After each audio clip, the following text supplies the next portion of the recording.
Buongiorno cari amici, benvenuti anche oggi nel canale vostro Marietto Veneziano. Come avete visto la pillola, oggi parleremo di quelli del mio sentire o di quelli che non vibro come te, non ho la stessa vibrazione e quant'altro, insomma tutto quello che è nel non mio sentire.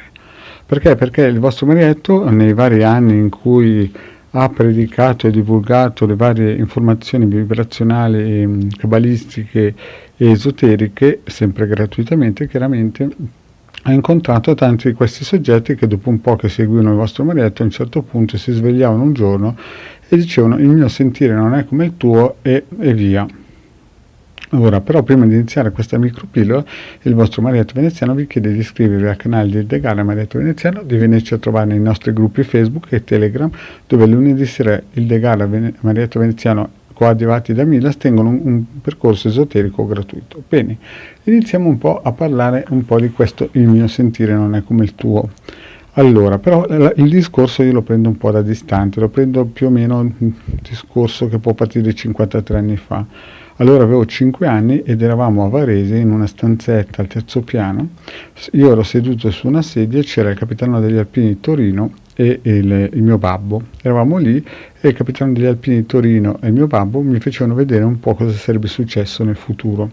E a un certo punto vedevo certe cose, insomma, da fare, insomma, raccapponare anche la pelle a un bambino, però a un certo punto vidi che eravamo arrivati a un certo punto della mia vita in cui c'era un sistema operativo e vedevo che il capitano degli Alpini di Torino tremava, vibrava e aveva terrore di quella cosa lì.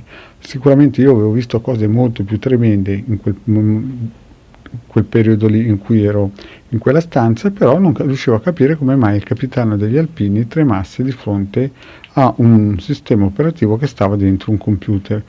Sembrava una cosa leggera, sembrava un foglio, no? Voi dovete immaginare che era un bambino di 5 anni che guardava la cosa. Poi chiaramente col tempo il vostro Marietto ha cambiato opinione e ha capito certe cose e le vediamo in questo momento. Cioè, la prima cosa che voi dovete capire è che noi siamo più o meno in Occidente 800-900 milioni di persone e non hanno mai vissuto negli ultimi 6 anni, cioè l'essere umano e soprattutto noi occidentali, a livello materiale così bene. Ognuno potrà pensarla come vuole, ma c'è un'altra fetta del mondo, circa 6 miliardi, di cui una fetta di loro non c'è il gabinetto in casa e 1 miliardo non ha neanche la corrente. Quindi in un certo senso noi siamo privilegiati. La nostra fortuna è stata che i cabalisti nel 1995 hanno deciso di divulgare la Cabala tramite internet. E chiaramente gli altri gruppi misterici non erano d'accordo, alcuni gruppi misterici che remavano contro e hanno fatto di tutto per impedire all'Occidente questa evoluzione.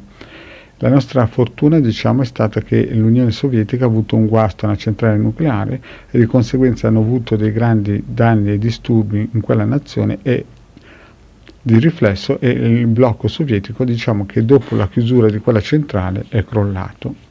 E adesso noi dell'Unione Sovietica conosciamo solo la Russia. E da quel momento lì, circa gli anni 90, si sono potute riunire le due Germanie e la Polonia è scappata con l'Ungheria e l'Ucraina, sono scappati dalla schiavitù dell'Unione Sovietica e praticamente hanno potuto farsi una loro strada. E in Europa è arrivato internet. E nel 1995 l'Occidente ha potuto cominciare a capire che cos'era il Pentateuco. I cabalisti, visto che volevano riunire le proprie anime cabalistiche, si sono riuniti e a un certo punto hanno fatto quello che era stato detto dai loro profeti, dai loro maestri, dai loro rabbi. In altre parole, su internet c'è il Pentateuco e non può essere più distrutto proprio perché viaggia tramite la rete. Ma fatto questo, gli altri non sono stati a dormire, quelli del gruppo avversario. E che cosa hanno fatto?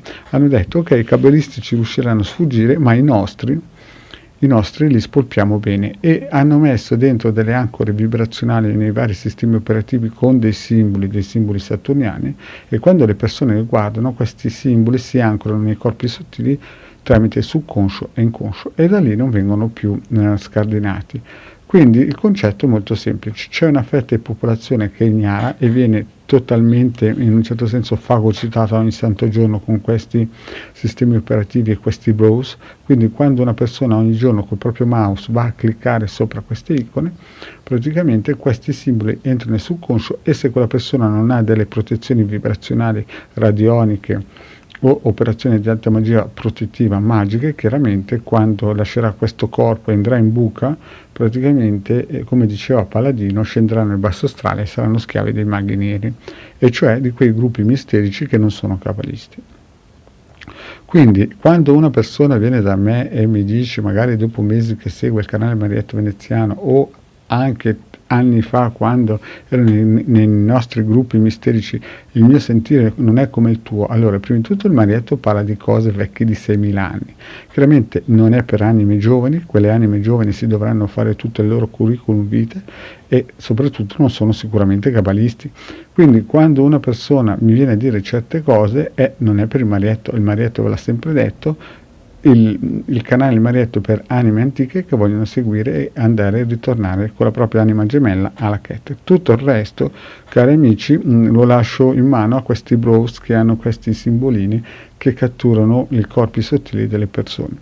Ripeto, questi simbolini sono sempre stati usati negli scudi nel Medioevo da queste società segrete che istituivano questi re, questi principi, e li vediamo nel simbolo dell'Alfa Romeo o come si suol dire, dei Viscontei, dove c'è questo serpente che mangia il bambino e che non è altro che Saturno un po' rielaborato e stilizzato, ma il concetto è sempre lo stesso.